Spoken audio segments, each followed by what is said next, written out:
A flight attendant disrespected a black CEO mid-flight, but the CEO calmly let the moment unfold before presenting the evidence that exposed the crew's misconduct to everyone on board. He spat into the black CEO's drink, thinking humiliation would go unnoticed. He didn't realize the man he mocked had already planned the perfect payback. Subscribe if you believe arrogance always meets precision retaliation. The glass clicked softly onto the tray. Drayden Vale looked up just as the flight attendant set down the drink. "Sparkling water," the man said with a pleasant nod. His voice was smooth-mannered, exactly how someone trained to blend in should sound. Yet something in the cadence felt off. Too measured. Too rehearsed. The man's name tag read Renick, though his demeanor didn't match the warmth the name might suggest. Drayden offered a polite nod. "Thanks." Renick lingered longer than necessary. He stood near the overhead panel, pretending to adjust a faulty reading light just above Drayden's seat. His posture was oddly still, like a figure rehearsing a role in his own mind. His eyes, though professional on the surface, traced every motion Drayden made with surgical interest. Drayden returned to his tablet, the slim silver device resting on the lower tray table. The encrypted files he'd brought on board were no small matter. They represented years of development at Oryx Technologies, algorithms that could rewire biometric authentication across industries. He reviewed a single page of data, a coded schematic with proprietary watermarks, when a discrete vibration made his fingers pause. Unauthorized access attempt blocked. The pop-up vanished before he could tap it, the system's defense protocol scrubbing any threat before exposure. He frowned, slightly narrowing his eyes, assuming it was some unstable in-flight signal, but the timing, something about the moment gnawed at him. He looked to the left, casually, toward the window, and caught a fleeting reflection. The man behind him, reclined slightly in his seat, eyes closed, a magazine open across his lap. Sleeping, it would seem, except for the faintest tilt of his head, angled just enough to reflect Drayden's screen through the window pane. Drayden's lips pressed together. Coincidence, perhaps, but that same man, tall, early 40s, neat haircut, airline-issued blanket half-folded on his lap, had brushed his shoulder back at the gate when boarding. No apology, just a muttered, tight squeeze. He hadn't looked at Drayden then, but he was certainly watching now. Something else. Rennick's voice returned, cutting through the tension. Drayden blinked, reorienting. Renick was still above him, closing the overhead compartment now. "No," Drayden said evenly. "This is fine." The attendant gave a smile, too practiced, too tight, then turned and walked slowly toward the galley. His gait was controlled but not casual. It was the kind of walk that concealed intent beneath professional rhythm. Drayden watched his back for a moment, then glanced down at the glass. Bubbles climbed lazily through the water. The rim shimmered clean, cold from condensation. It looked perfectly ordinary. He took a sip. Metallic. Not sharp, more like a whisper of something industrial. Like faint copper residue, the kind you'd find from an old faucet. He paused, swirled the glass slightly. The liquid looked clear, nothing floating, no visible tampering. He took another cautious sip, slower this time. Still the same faint taste. His throat tingled briefly, not pain, not enough to draw attention, just something that didn't belong. Drayden set the glass aside. His thoughts tried to remain on the data, but his instincts, sharpened by years in boardrooms where ambition wore disguises, started working faster than his logic. He turned the tablet off and gently closed the cover. Across the aisle, a middle-aged man adjusted his watch. Behind him, the sleeping passenger shifted positions, then stilled again. And somewhere back in the galley, Renick was likely watching. Waiting. The captain's voice came on overhead, announcing cruise altitude, weather conditions, and a smooth flight ahead. Passengers around Drayden murmured about snack options, adjusted their screens, and closed their eyes for rest. But not Renick, and not the man behind Drayden. The quiet of the cabin masked a different kind of motion. Underneath the hum of engines and the clink of plastic cups, something had begun to move. Something measured, intentional. Drayden opened his briefcase, not to retrieve anything, but to appear occupied. His eyes flicked once more toward the glass. He hadn't imagined the taste. And now that he thought back to it, Renick had wiped his mouth right after handing it over. As though removing something. Not a cough. Not a reflex. A signal? Drayden tapped the edge of the tray with his knuckle, slow, thoughtful. His mind moved from confusion to analysis. Was it an attempt to intimidate? Poison? No, not enough dose, but enough to leave a marker. A trace. A message. He inhaled deeply, silently deciding to log the moment. He didn't panic. That was never his way. What mattered now wasn't fear, it was observation. Record. Prepare. And so he leaned back. He stared up at the cabin ceiling, breathing through the faint burn still tingling in his throat. Somewhere nearby, someone thought they had taken the first step. He let them. The sky around him was calm, but the storm beside him had already begun. Drayden's fingers curled slightly as the tablet vibrated in his lap. The alert blinked in red. Chemical anomaly detected. Trace elements identified.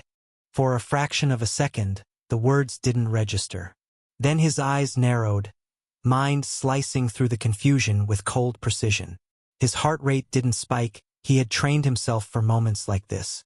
But his muscles stiffened, not from panic, but from the shift of his objective.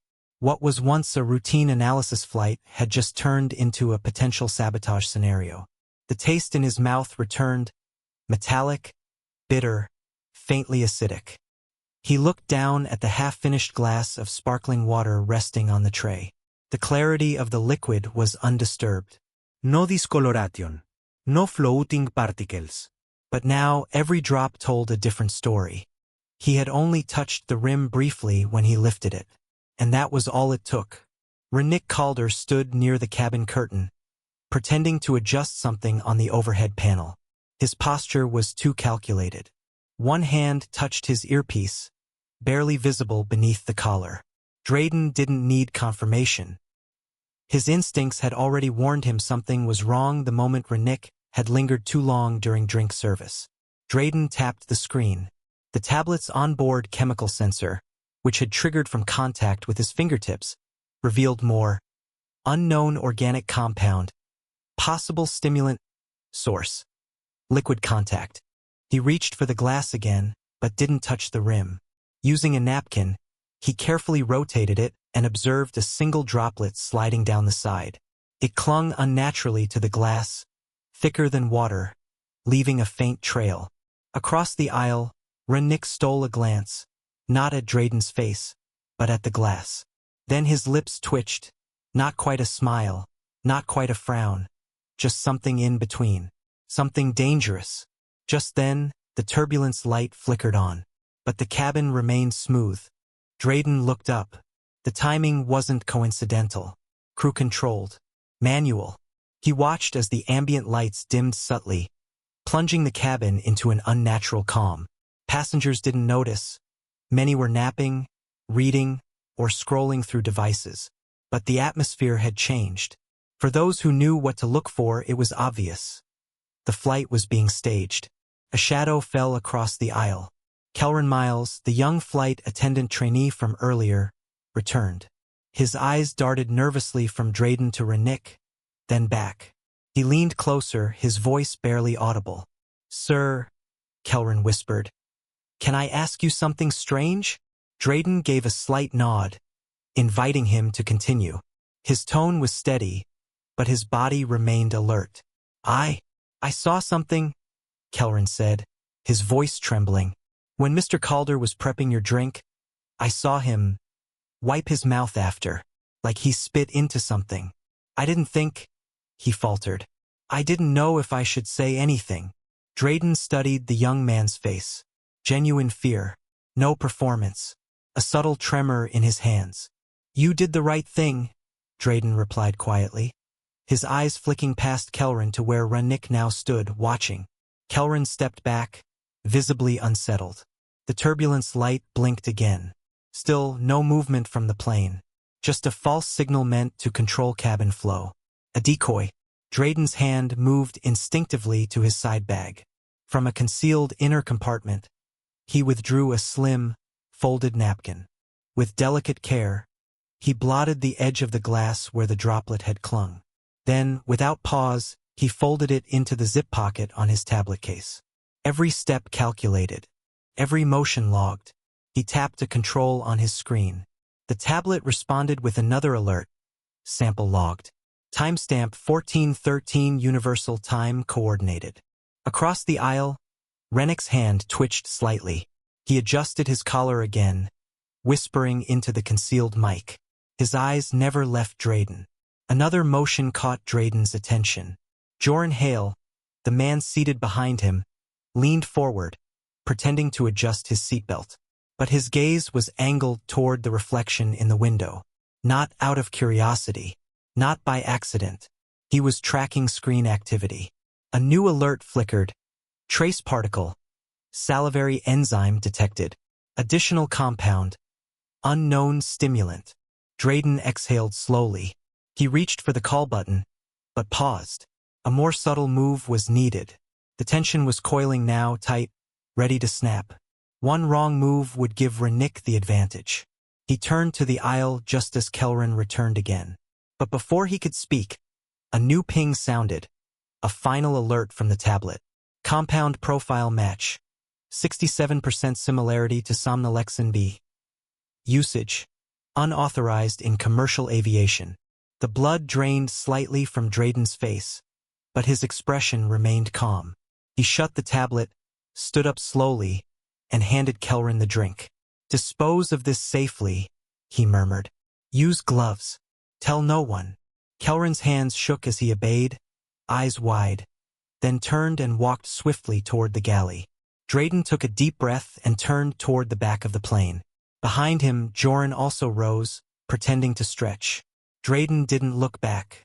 He walked slowly, like a man headed to the restroom. Unbothered, relaxed, but every step was deliberate.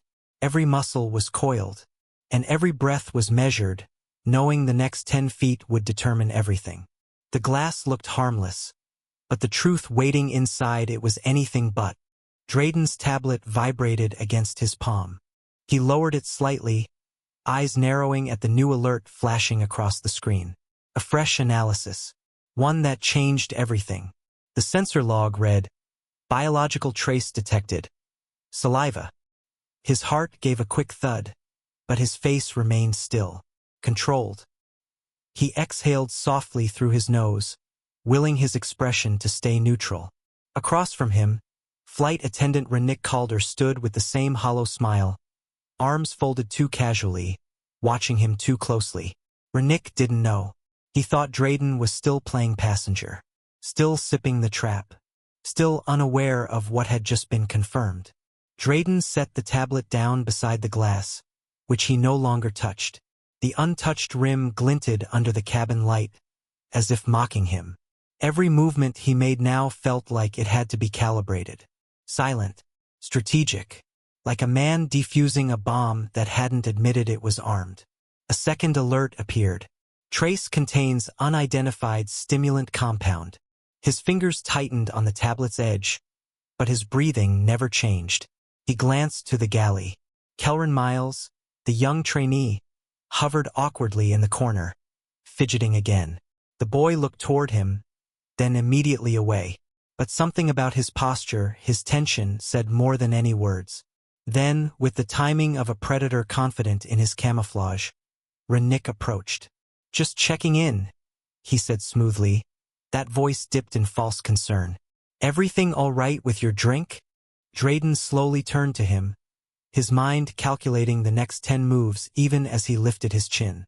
It's fine, he said, voice steady. Just a little bitter. He studied Rennick's face as he said it, watching for microreactions. And there it was, a slight twitch at the corner of the eye, a flicker in the nostrils. Not fear, not surprise, just the tiniest break in the mask. Confirmation. Rennick chuckled softly, eyes darting to the tablet. Cabin air can alter taste. Happens all the time. He sounded too rehearsed, too careful. Drayden smiled politely, gesturing to the seat across the aisle. You've worked many flights like this? Plenty, Renick replied, keeping the fake ease flowing. People like you, business types, always heading somewhere important, always needing something special. His tone thinned just slightly on the last word, like a blade dragged over glass. Drayden leaned back slightly, keeping his voice casual. And what's the strangest request you've ever had? Renick blinked. Excuse me? A passenger. Unusual needs. Demands. You must have seen everything up here. Renick hesitated for the briefest second. You'd be surprised. Once had a man who insisted we filter his water 3 times. Thought it might be tampered with. A grin. Paranoid types. Dramatic irony bloomed in that moment. Because Renick was mocking exactly what Drayden had now become, but without knowing he was describing himself. And Drayden didn't blink. Sounds excessive, Drayden murmured, watching the man's shoulders. But I suppose you get used to seeing people at their most cautious. Renick shifted his weight. Caution's fine. Obsession's dangerous. Their eyes locked for one long second. Then Renick turned and walked down the aisle, too quickly to be natural. Kelrin stepped from the galley just as he passed, visibly startled, but the attendant brushed by him with practiced apathy. Drayden waited until Renick was gone before lifting the glass by its base, careful not to touch the rim.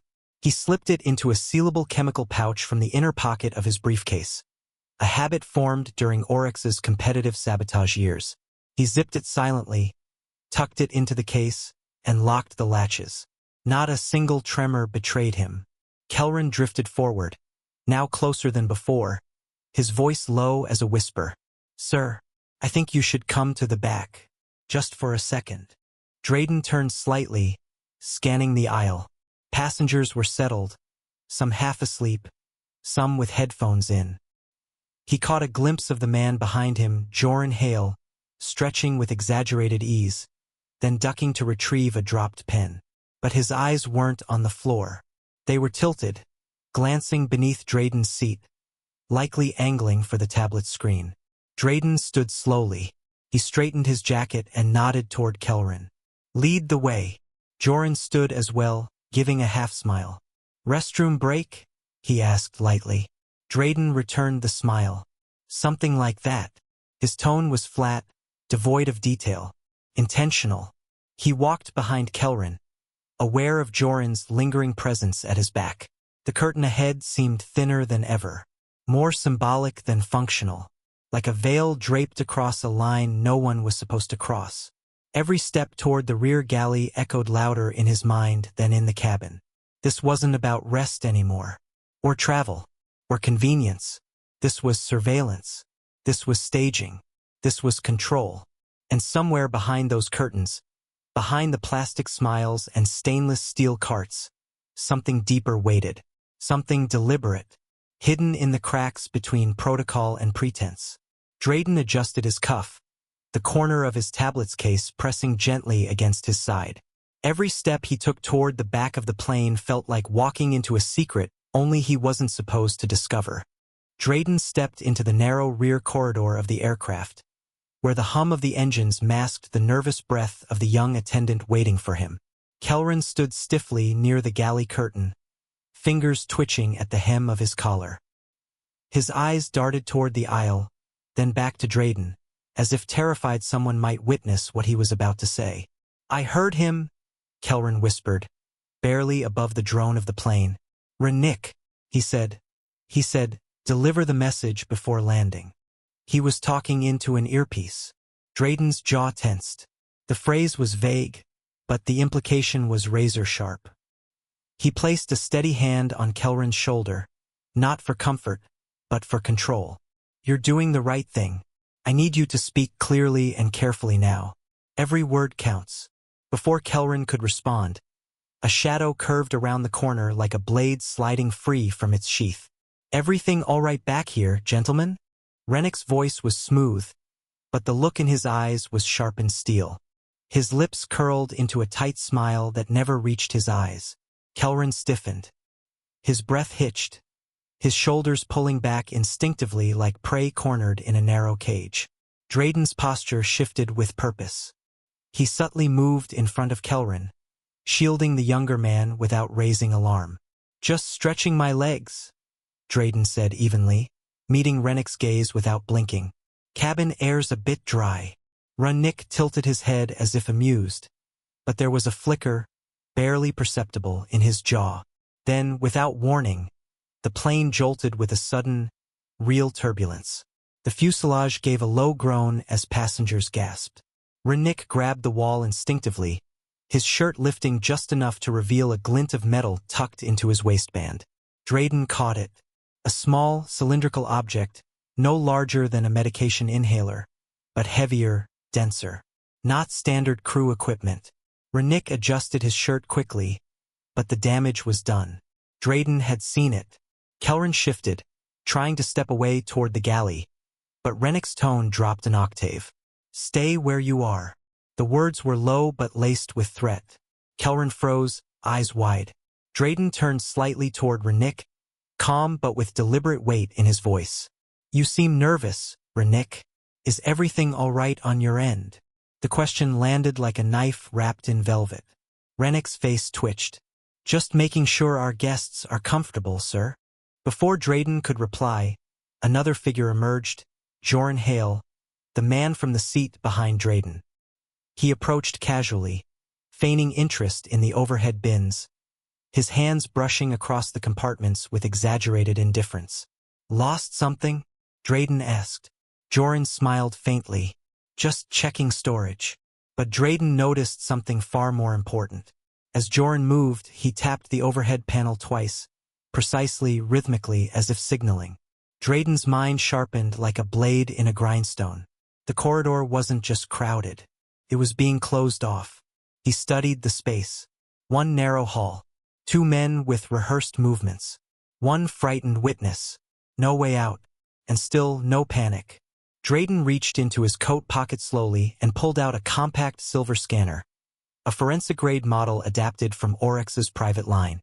He held it loosely, almost absent-mindedly, as if checking air quality. Then, with precision, he raised it and swept it near Rennick's uniform pocket. Beep. Sharp. Loud enough to be heard over the engines. Too loud to ignore. Rennick stepped back an inch. Just an inch. But it was enough. His eyes darted to Joran. Joran's shoulders tensed. The rhythm was breaking. "What is that?" Rennick asked, voice brittle now. "Something you didn't expect," Drayden replied. "And something you can't erase." Joran's eyes scanned the hallway behind them. He was calculating distance to the cockpit, distance to passengers, how much noise would cause alarm. But Drayden had already shifted the board. Kelrin, still pressed back against the wall, looked at Drayden with a mix of fear and awe. He had seen what others hadn't. The poise, the planning, the slow trap being sprung not with fists, but with facts. And for the first time, Rennick and Joran shared something neither intended. Eye contact that betrayed uncertainty. Drayden didn't smile. He didn't speak. He simply let the silence thicken between them like fog rolling in ahead of a firestorm. The turbulence light above them flickered again. Drayden narrowed his eyes. He had expected sabotage, but not a conspiracy engineered 30,000 feet above the world.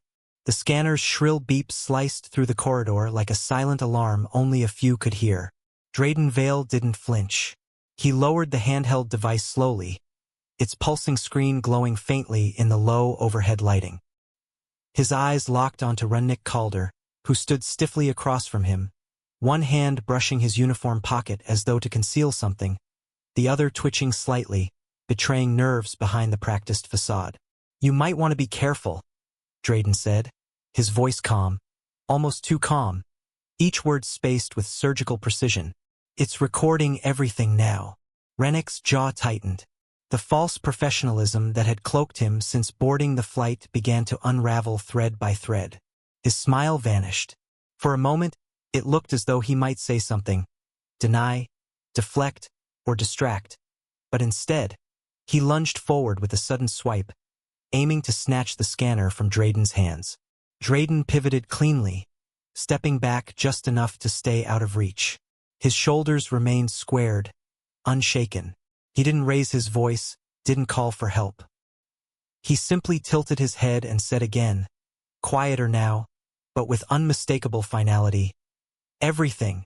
Joran Hale, who had been standing nearby pretending to check a service manual, stepped forward with arms raised. Gentlemen, please, he said with the artificial tone of someone reciting a well-rehearsed line. Let's not alarm the passengers. Keep it down for everyone's comfort. Drayden didn't even look at him. He heard the rehearsed cadence, the way Joran didn't say, calm down, or stop arguing, but instead used corporate speak like, passenger comfort. It was too clean, too deliberate. He wasn't de-escalating, he was covering, protecting Renick. The realization confirmed what Drayden had begun to suspect. He walked past them both without another word, the scanner still in hand, and gave a subtle nod to Kelrin Miles, who lingered at the end of the aisle, eyes wide but alert. The trainee followed silently. They moved into the forward galley, an enclosed space shielded by 2 half-drawn curtains and lined with coffee pots, storage bins, and crew supply lockers. Drayden placed his briefcase onto the steel prep counter and snapped it open. Inside was not just a laptop or documents, but something far more precise. A sealed, lab-grade chemical analysis vial no bigger than a thumb. The label bore the stylized insignia of Orex Technologies. It shimmered under the cabin light like a weapon forged from silence. Without looking up, Drayden uncapped the sample vial and dipped a small instrument into the drink container he had sealed earlier. 1 drop. That's all he needed. He placed the vial into a slot on the scanner and pressed his thumb to the biometric pad. Test initiated. The scanner announced softly, the voice no louder than a whisper. Renick appeared at the edge of the curtain, breath short, eyes darting. He hadn't expected Drayden to be equipped. Not like this. Not forensic vials, not biometric scanners. Not composure. For a second, he hesitated, then stepped back into view, his mouth tight, expression unreadable. The scanner beeped again. The screen lit up. Drayden read it silently before turning it toward Renick, his voice now edged with steel. Result: human saliva. Trace neurochemical agent. Somnolexin B. Restricted compound. Renick's face drained of color. He turned, maybe to flee, maybe just to breathe, but Drayden's voice followed him like a hook in the ribs. You just failed the quiet part of the test. Then a new sound joined the tension, the quiet shuffle of footsteps coming down the aisle with purpose. Renick turned, and his body froze. From between the rows, a man in plain clothes emerged. He wasn't flashy, wasn't intimidating by appearance, but his presence shifted the air in the cabin. Passengers instinctively looked away. He wore no badge, but his walk carried weight. Karan Vel. Drayden didn't need to say who he was. The recognition hit Renick before the name did. You're not supposed to be here, Renick muttered, almost like a prayer that had already failed. Drayden barely glanced at his longtime head of corporate security. Let's show him the rest of the report, he said with a nod. Part 6. Expanded. The beep from Drayden's scanner echoed in the tight corridor, sharp and undeniable. Karan stepped forward, holding a slim black tablet in one hand, the display already synced with the scanner and filling with data. Timestamps, compound readings, and the scan match against Renick Calder's uniform pocket. The light overhead flickered faintly, not from turbulence, but from the weight of what had just been revealed. Joran Hale moved quickly, stepping in front of the tablet like a bodyguard trained in denial. Sir, that's sensitive equipment. Please respect cabin privacy, he said with a shallow smile, the kind meant to suppress panic. Karan didn't respond. He shifted his stance fluidly, sidestepping Joran with the grace of someone who had practiced such motions in tighter spaces and with greater stakes. The passengers were beginning to notice. Heads turned. Conversations hushed. The air held a hum of quiet confusion. Renick's voice rang out, louder than necessary. This passenger is harassing staff under the pretense of safety, he declared, gesturing dramatically, making baseless accusations just because he doesn't want to follow flight protocols. Drayden tilted his head slightly, taking in the irony. The man who had spit into his glass, now calling him the aggressor. But he didn't react with rage. Instead, he raised one hand and motioned calmly to a passenger sitting 2 rows away, a middle-aged man in a gray jacket who had been quietly filming everything. The man rose without a word and approached. He handed Drayden the phone. "I got all of it," he said in a low voice. He spit into the glass, wiped his mouth, and handed it back like nothing happened. Drayden took the phone without breaking eye contact with Renick. Then he turned and tilted the screen toward the man who had been sitting near the galley with a dog-eared safety manual and greasy hands from fake engine grease. Travenkel. Air Marshal. Traven's expression hardened. He stood slowly, tucked the manual away, and moved forward. The noise in the cabin lowered to a vacuum silence. "You want to tell me what that compound is?" Traven asked in a voice stripped of any pretense. "And who gave it to you?" Renick didn't flinch, but he also didn't answer. His silence was heavy, almost practiced. A wall had gone up behind his eyes, stone-faced denial. Joran, now visibly sweating, took a single step back. "I'm just going to return to my seat," Joran muttered. But Karan was faster. He raised his arm slightly and pressed 2 fingers to Joran's chest. Not forceful, but immovable. "You're not cleared to leave the investigation zone." Joran froze. His eyes darted between Traven, Karan, and Drayden. Then Traven's watch buzzed with a new message. He glanced down and his face shifted. "Third actor suspected." He read under his breath. "Passenger manifest altered." Drayden stepped closer. "What?" Traven looked up. "This isn't just 2 men. Someone tampered with the boarding data. We might have a 4th player on board." A pause. Then, the cabin lights flickered. Not a glitch. Not turbulence. It was controlled. Deliberate. Someone had triggered the lighting system from within the internal controls. Controls accessible only from restricted terminals. And in that flicker, everyone looked up. The shadows of passengers twisted and elongated, and a ripple of unease ran down the aisle like spilled water. Drayden's voice dropped. "Someone's inside the cockpit systems." Traven gave a single nod. The whisper between them now carried the weight of catastrophe. "There's a 4th man on this plane," Drayden murmured. "And we've been 1 step behind him the entire time." A sharp electronic chime rang through the cabin. The sound was subtle, easy to dismiss by the half-asleep passengers sipping ginger ale or adjusting headrests. But to Drayden Vale it was the starter pistol for chaos. He immediately locked eyes with Coran Vell, who had already risen from his seat 3 rows down. The quiet coordination between them was instinctual, the kind honed not by friendship, but by design. They didn't speak. They didn't need to. At the front of the aircraft, the voice of the lead flight attendant announced their descent toward Velcross Metroport with practiced calm. But behind the curtain, the temperature of the situation was rising. Traven Kell, still disguised in mechanic's overalls near the emergency manual hatch, received a silent message on his watch and began moving, swift, steady, focused. Kelran Miles, pale but resolute, stayed back, near the service station, monitoring both aisles for any movement from Renick Calder or Joran Hale. Drayden, tablet clutched tight in one hand and evidence vial secure in the inner pocket of his coat, moved through the aisle like a surgeon. Calm on the outside, calculating every step.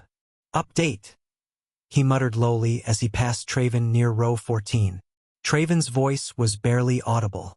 Passenger manifest was modified minutes before boarding. Gate 43B. Same terminal flagged in the biometric spoofing probe 3 weeks ago. Drayden's chest tightened, not in fear, but clarity. His mind aligned puzzle pieces mid-stride. Gate 43 byte biometric leaks. Modified manifests. The turbulence light earlier wasn't incidental. It had been a signal, a distraction. "They cloned it mid-flight," he said. "Right when the light came on. That's when they accessed the tablet." Karan nodded grimly as he moved past row 17, holding the printed backup manifest against his forearm.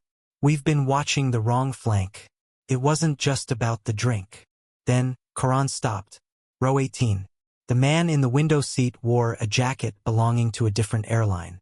He looked away just a second too long when Karan stepped close, just long enough to confirm what instinct had already whispered. The man's features were too neutral, his posture too relaxed.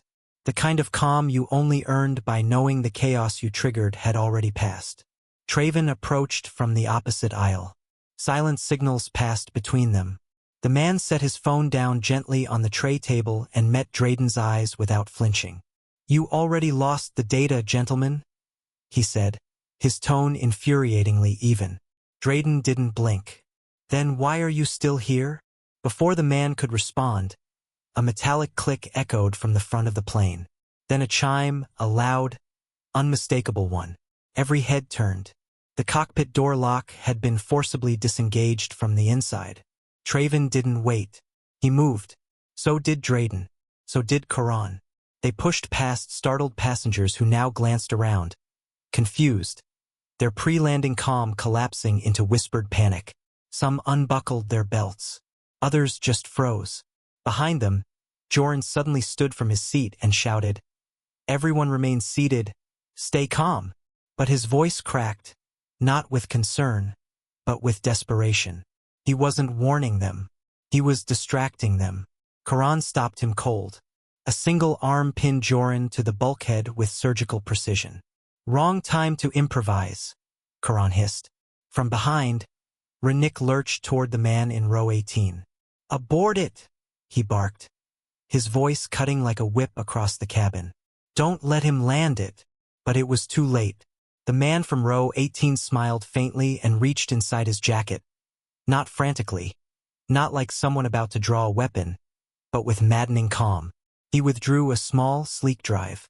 Not a weapon, but something equally dangerous. "Encrypted," he said flatly, "and irreversible." Traven's fingers hovered near the restraint device clipped under his maintenance vest. "Don't move." But before the drive could hit the floor or worse, a port, the cockpit door slammed open. The captain emerged, sweat beading across his forehead, fury stamped across his face. "You planted something in the avionics," he growled, staring daggers at the man in row 18. He didn't wait for a confession. He didn't ask for interpretation. Drayden stepped forward, letting the moment hang just long enough for every phone camera now pointed in their direction to capture it.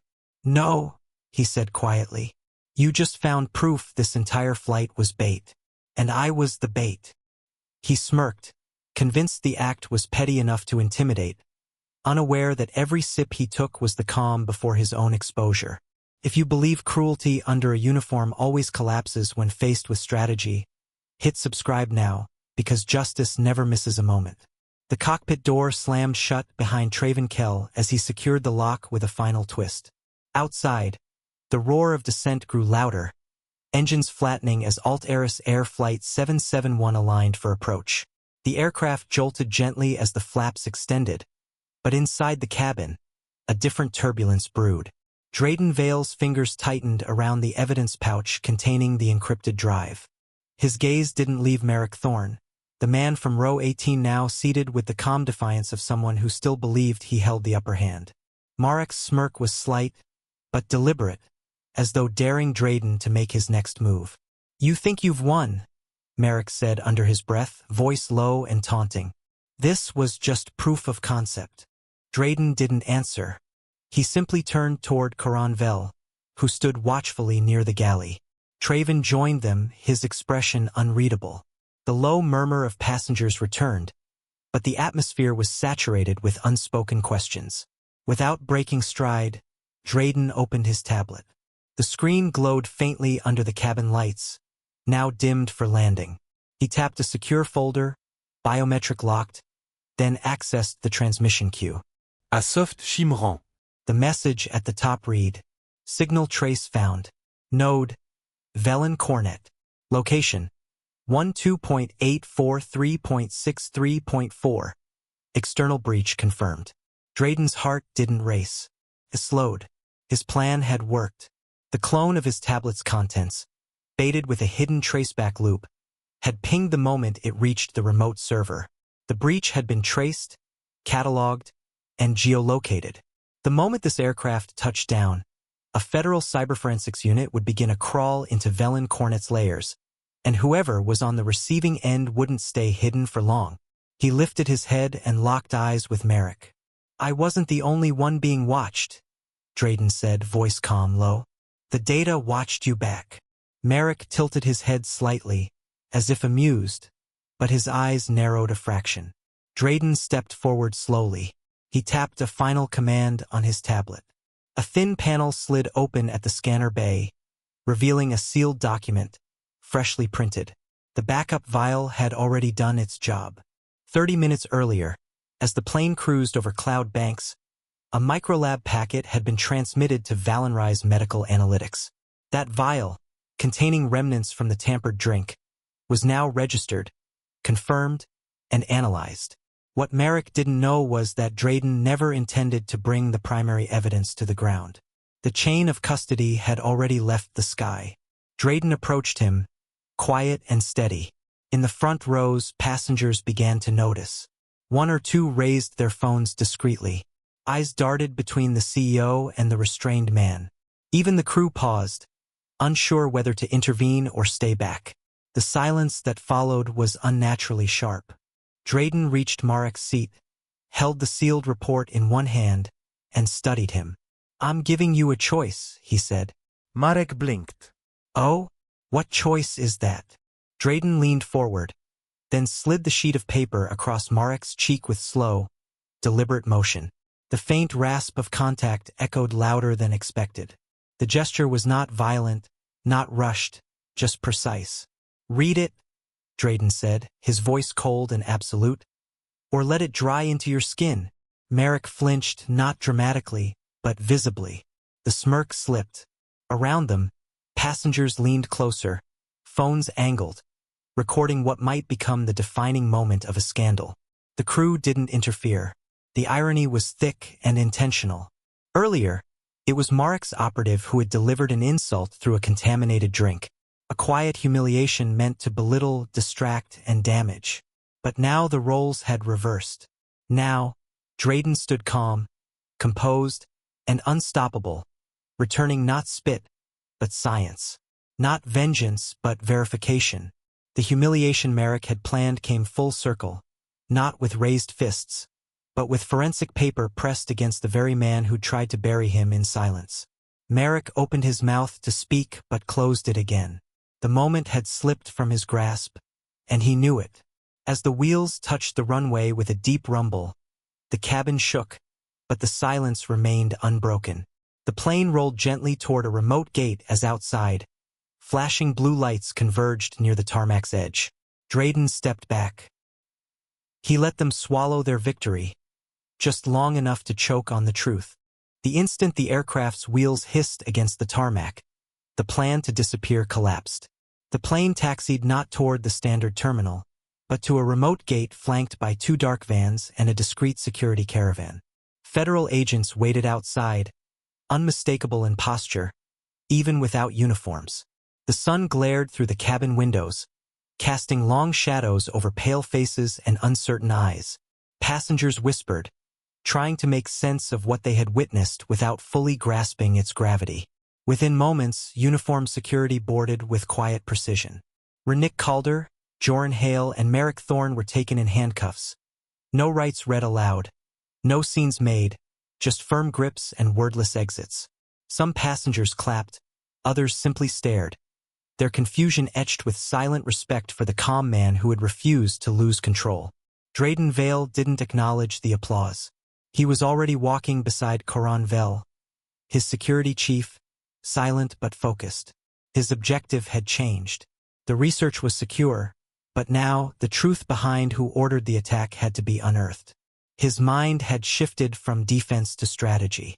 They stepped onto the jet bridge where the air was cool and sterile, contrasting the chaos left behind. That's when Kelrin Miles, the trainee flight attendant, stumbled out behind them, face pale. He clutched his phone with trembling hands. "There's something you need to see," Kelrin said quietly. Drayden stopped, nodding once. Kelrin handed him the device. An anonymous message blinked on screen. "Keep quiet.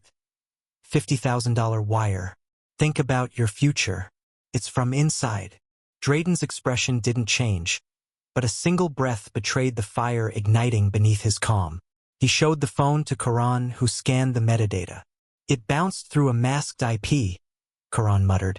No name, but this isn't random. Drayden nodded slowly. It means someone. Drayden moved down the corridor, his polished shoes echoing against the floor. He wasn't thinking about headlines or board votes. He was thinking about intent, who sanctioned the sabotage, who profited, and who underestimated him enough to spit in his drink and call it strategy. In his hand, he still held the sealed evidence vial.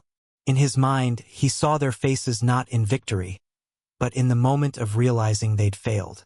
He could already picture the silence in their offices as the headlines rolled in, as the calls stopped, as the panic started. Behind him, Kelrin lingered in the doorway, unsure whether to follow. Drayden turned slightly. You did the right thing, he said. Stay visible, stay calm. They'll come for you before they run. Kelrin nodded, pale but steadier now. Drayden turned back toward the exit, his voice barely above a whisper, but laced with steel. And it all began with one drink. Let them remember what it tasted like, before it burned everything they built. 3 days had passed since Flight 771 had landed, yet the echoes of its chaos still rippled through every news outlet, every financial ticker, and every online forum discussing corporate security and aviation protocols. Headlines screamed, CEO foils biochemical sabotage mid-flight, Alt-Eris Flight 771 under federal scrutiny, Oryx research clone attempt confirmed. The world had a narrative, and Drayden Vale was its reluctant protagonist. But he moved silently, deliberately, far removed from flashing cameras, curious reporters, and the exaggerated accolades that awaited him. His pace was steady, measured, as he navigated the polished corridors of Oryx Technologies' Velen Crest headquarters. The hum of fluorescent lighting overhead, the faint scent of antiseptic, and the distant whirring of air conditioning formed the sterile backdrop for a gathering that would decide far more than corporate policy. It would determine the depth of corruption and the first steps toward dismantling it. He entered a secured conference suite where Karan Vell, Oryx's head of corporate security, was already at a sleek, holographic projection terminal. Legal counsel, cybersecurity experts, and public ethics officers stood around a long, glass-topped table, their faces tight with anticipation. Drayden's eyes scanned the room briefly, noting posture, gestures, and micro-expressions. He had always believed that understanding men's unspoken reactions revealed far more than any spoken word. He gestured to Karan, who immediately projected the decrypted logs from the drive that had been confiscated mid-flight. Travel records, purchase orders, ghost salary payments, all floated in the holographic light, tracing the invisible lines of deceit back into Alt-Eris Aviation's Innovations Division. The collective breath of the room seemed to pause as the scope of the betrayal became clear. Drayden's attention, however, was already fixed on a smaller anomaly repeated in several entries. The name Dramos Stratacor. The letters flickered against the projection, offshore registration details displayed like a neon warning. This isn't just sabotage, Drayden murmured, his voice steady but laced with controlled intensity. They were running a controlled experiment, injecting falsified clones into proprietary research and then claiming fraud. Every move was designed to destabilize. His gaze swept across the table, noting every reaction. Some leaned forward, eyebrows furrowed. Others exchanged subtle glances that betrayed their disbelief. Kelrin Miles, the young flight attendant who had spoken up mid-flight, was brought in to be formally debriefed. His posture was straight but slightly wary, a mixture of nerves and pride mingling across his features. Drayden studied him quietly, noting the way the younger man's hands fidgeted with the hem of his uniform. You were the only one who spoke when silence was easier, Drayden said, each word deliberate, his tone calm but weighty, resonating with the gravity of the situation. Kelrin's eyes widened slightly at the acknowledgement, the first real validation he had received since the ordeal. Drayden's voice softened just enough to ease the tension but carried the unmistakable authority of a man who had seen the machinery of deceit unfold before him.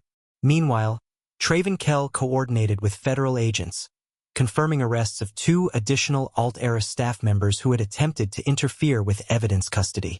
Every name, every timestamp, every digital footprint seemed to interlock like a meticulously designed mechanism. The tension in the room was palpable, the stakes extending beyond corporate ruin into the realm of legal precedent and ethical accountability.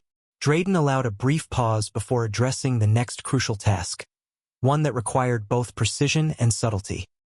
He reached for the original sample glass, now encased in federal evidence storage, and held it with a reverent steadiness, almost as if it were a fragile artifact of truth.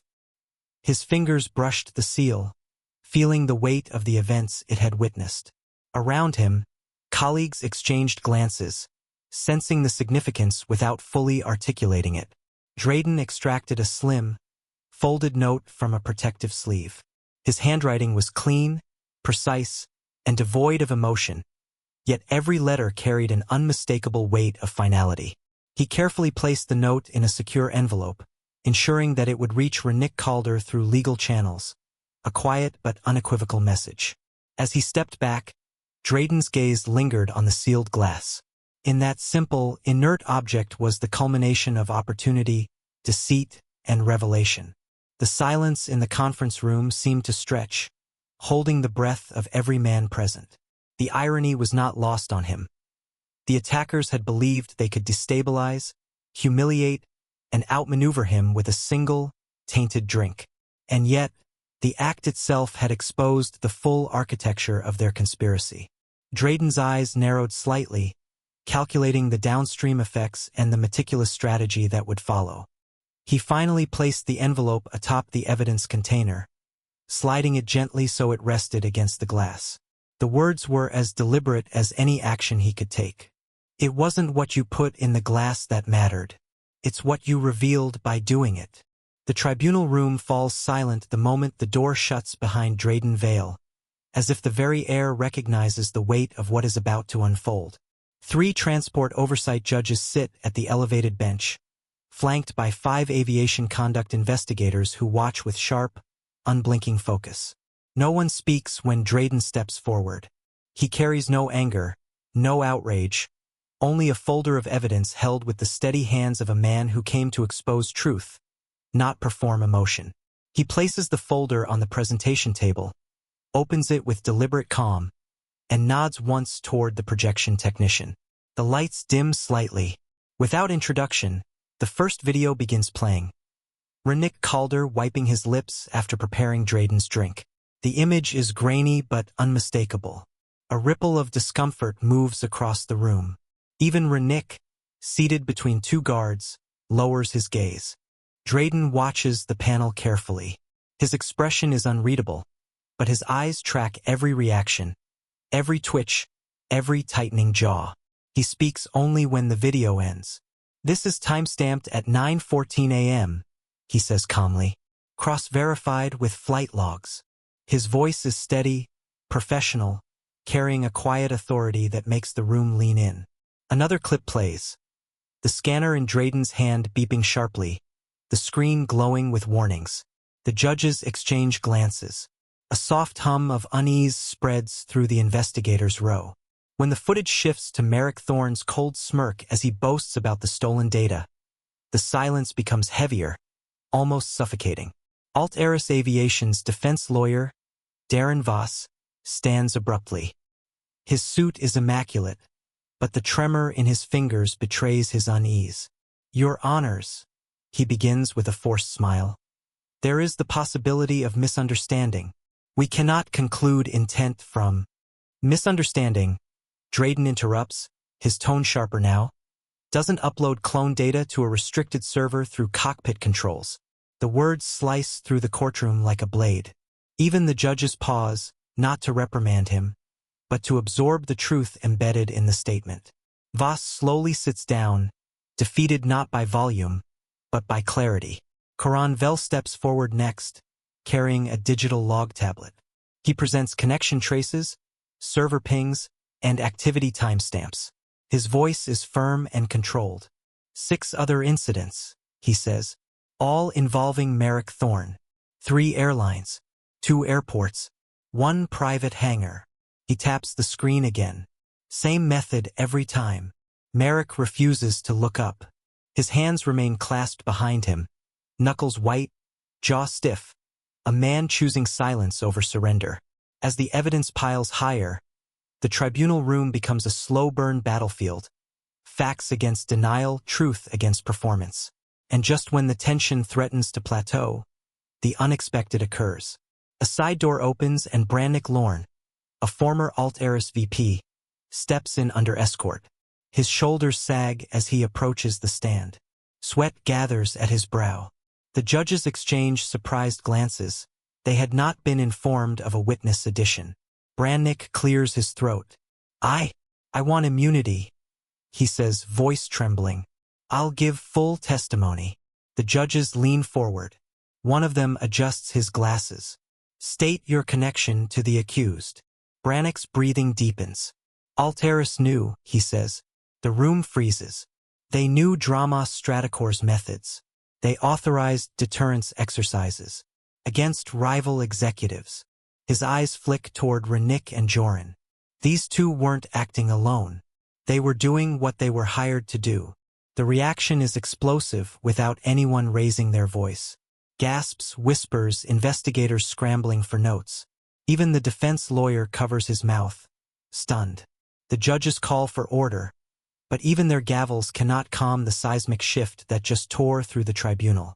Renick stiffens, realizing the shield he believed in no longer exists. Joran looks carved from stone. Merrick remains motionless, but his silence now feels cornered, not confident. The ruling comes faster than anyone expects. Precise, devastating, and historical. Alteris Aviation is fined $480 million. They are banned from biometric research partnerships for 5 years. They are placed under continuous federal audit. Drama Stratocor is formally dissolved on record. Then comes the final moment. One of the judges turns to Drayden, his tone respectful, almost solemn. Drayden Vale, he says, your expertise and integrity are extraordinary. We would like to offer you a position as Federal Ethics Chair for Aviation Oversight. Cameras flash. Investigators look up. Even Renick seems stunned. Drayden steps forward, his face calm and unmoved by the praise. I appreciate the offer, he says quietly, but I didn't come here to take a seat. He looks directly at the judges, voice steady as steel. I don't want a seat. I want a system that doesn't require one. The camera light blinked on, and Drayden Vale spoke before the host even finished adjusting his papers. The moment felt sharp and immediate, as if the room itself leaned in to listen. The interview had barely begun when the host asked the one question hovering over every headline. You had proof. You had power. Why didn't you destroy them? Drayden didn't answer right away. He breathed once, slow and steady, his gaze directed not at the host but at the empty space just past the camera lens, like he was speaking to something larger than the studio. When he finally spoke, his voice held a calm gravity. Because I didn't want revenge, he said, fingers lightly tapping the armrest. I wanted a mirror. His words settled in the quiet room. The set was minimalist, just a dark wooden table, 2 chairs, and soft amber lighting that softened the edges of every shadow. Yet the simplicity only made Drayden's presence more striking. His posture was straight, steady, controlled. The host leaned forward, sensing depth behind the statement, but Drayden continued before another question could form. Sabotage survives because people look away, he said, clasping his hands together. Systems expect anger. They expect a man to shout or strike when he's insulted. That kind of reaction is predictable. It protects the ones hiding behind the insult.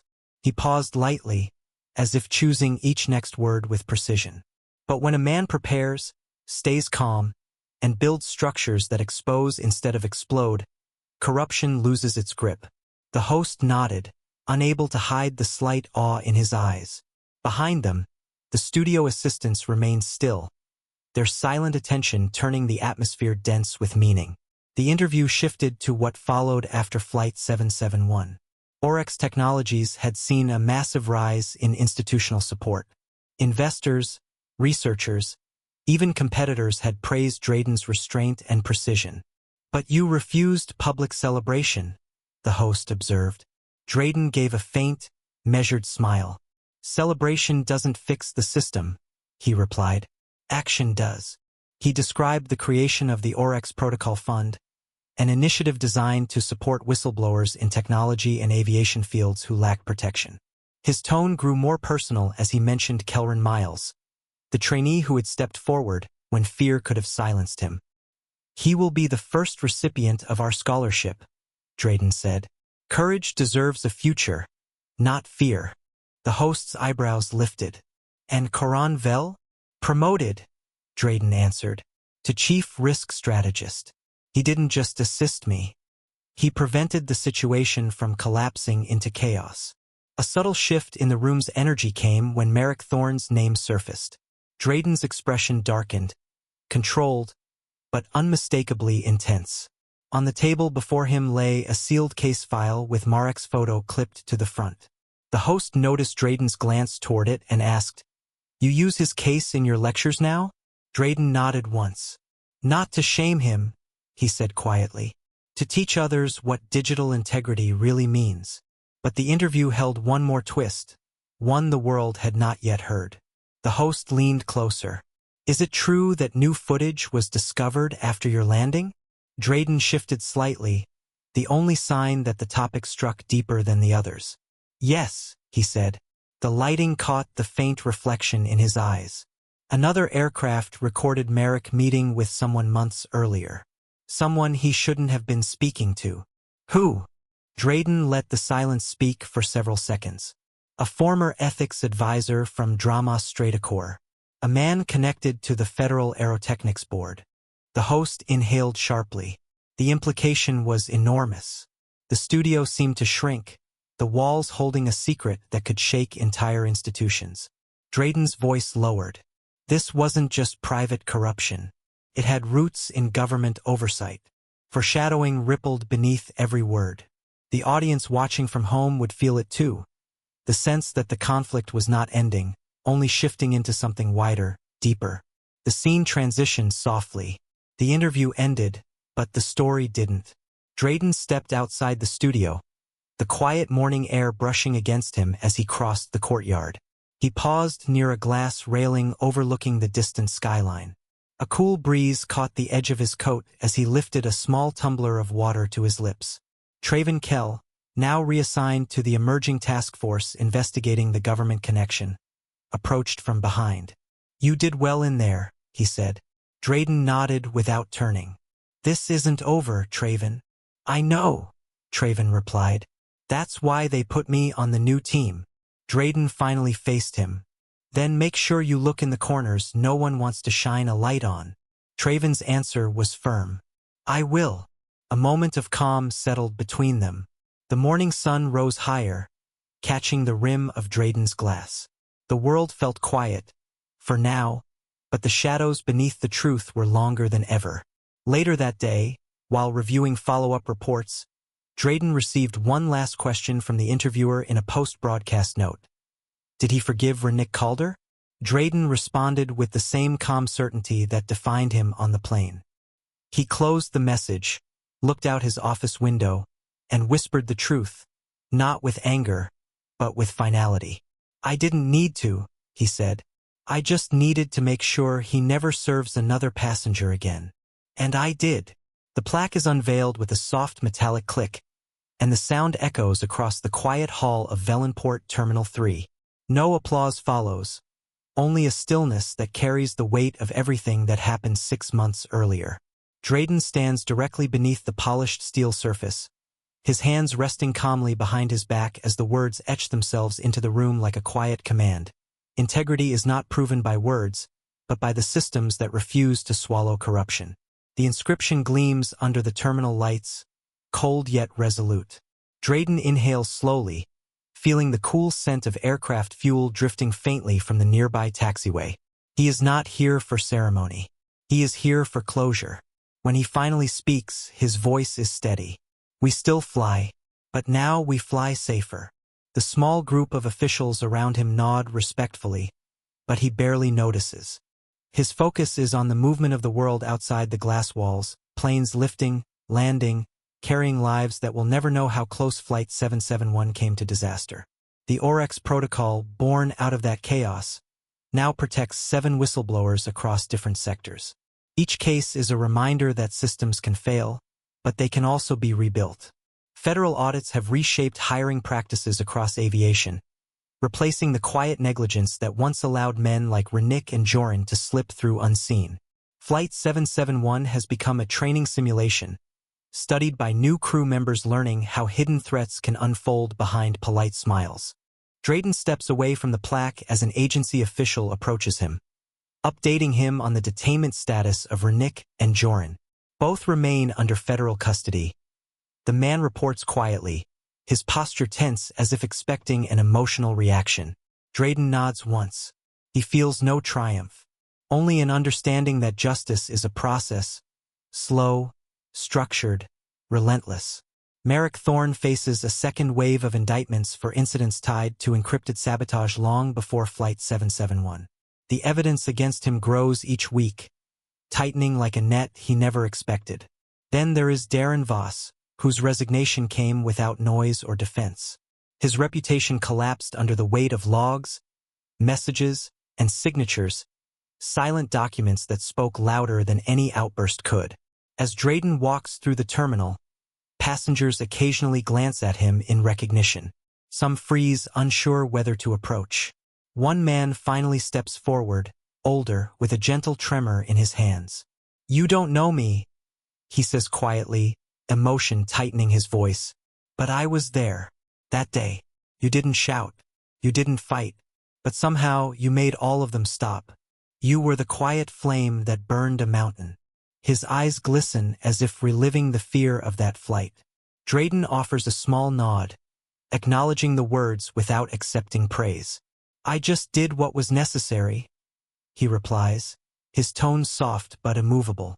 The passenger steps back, comforted simply by being heard.